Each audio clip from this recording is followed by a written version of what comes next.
Assalaamu calaykum waraxmatullaahi wabarakaatuh. Soo dhawaada daawadayaal. Tan waa qiso ku saabsan xaasnimada iyo xumaanta ay leedahay. Waxaa jiray waqtiyo hore boqor ka mid ah boqorradii muslimiinta ayaa waxaa ku ag noolaa nin reer baadiye ah. Ninka reer baadiyaha wuxuu lahaa dhaqan wanaagsan, akhlaaq suuban iyo dabeecad dabacsan.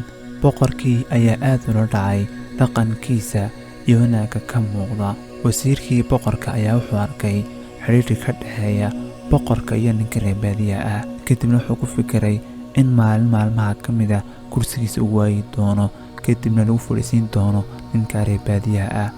Wuxuuna ku fikiray siduu uga takhalusi lahaa ninka reer baadiyaha ah.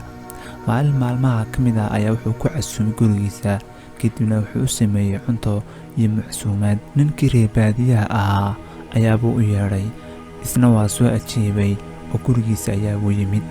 Kadibna cuntadii uu kariyey ayaa wuxuu ka buuxiyey toon. Kadib ninkii reer baadiyaha waa cunay. Markii uu dhargay ayaabuu ninkii wasiirka wuxuu ku dhahay, boqorka markaa u tagto toontaa kaa soo uri doontaa.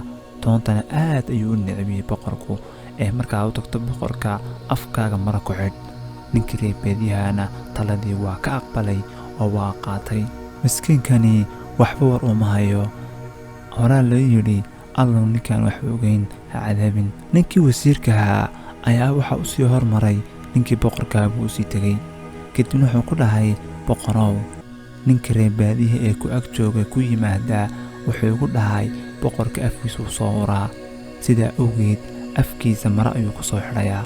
Ninkii miskiinka ahaa qasrigii ayuu soo galay isagoo afku u xidhan yahay. Kadibna boqorkii ayaa wuxuu dhahay, wasiirkaagu wuxuu kuu sheegayay. Kadibna aad ayuu u cadhooday, wuxuuna qoray waraaq. Waraaqda wuxuu ku qoray isagoo ku amraya in ninka qoorta laga jaro. Kadibna wuxuu u dhiibay isla ninkii reer baadiyaha ah buu wuxuu u yidhi, waraaqdan qaad, ninka magaalo halkaa jooga u geey waraaqdan. Kadibna ninkii reer baadiyaha isagoo iska daacada aan waxba ogeynin ayaabuu waraaqdii qaaday. Waraaqdan waxaa ku qornayd, ninkaasi markuu ku soo gaadho qoorta ka jar.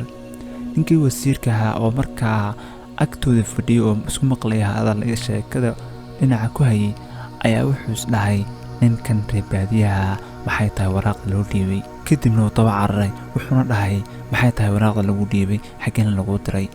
Wuxuu is dhahay, fursaddan ka faa'iidee, ilaa ninkan meel baa loo dirayaaye. Kadibna ninkii reer baadiyaha wuxuu dhahay, meel hebla ayaa lay diray, waraaqdaana ninka halkaa jooga u gee baa laygu dhahay. Ninkii wasiirka wuxuu dhahay, ka waran haddii aan shaqadan anu kuu qabto, lacagna aan ku siiyo, aadna iska joogto, ninkaana aan u geeyo waraaqda. Ninkii reer baadiyaha wuxuu dhahay, waa sax, waa caadi, wax dhiba male, haddaad u geynayso adigu wax dhiba male. Ninkii wasiirka ah oo markaa isla waraaqda wax wanaagsan baa ku qoran ayaa waraaqdii qaaday. Kadibna wuxuu u tegay ninkii loo tilmaamay ama lagu dhahay waraaqda u gee. Kadib markii ninkii waraaqdii loo geeyey, waraaqdii u furay, waxaaba ku qoran, ninku markuu saa kuu soo gaadhsiiyo waraaqda madaxa inaad ka jarto ayaad amar u qabtaa. Kadibna ninkii markii waraaqdii u furay ayaa wuxuu ku amray ciidamadiisii in ninkan madaxa laga jaro. Ninkii madaxa laga jaray. Kadibna ninkii waa la waayey, boqorkiina wasiirkiisi u waayey. Kadibna wuxuu dhahay ninkii wasiirka ahaa, baryahan maxaa ku dhacay? Waxaana loo sheegay in ninkii reer baadiyaha uu nool yahay. Wuu yaabay, wuxuuna u yeedhay, uu dhahay, igu yeedh bal ninkii reer baadiyaha ah. Kadibna ninkii reer baadiyaha baa loo yeedhay. Kadibna wuxuu ku dhahay ninkii boqorka ahaa, ma tiri adigu boqorka afkiisa soo uraa? Ninkii reer baadiyaha baa aad u yaabay, wuxuuna dhahay, boqorow, anigu waxaa ma odhan. Markaasuu xaqii kala caddaaday, xaasidkiina xabaaloo dir, xaasid weligii ma aflaxo.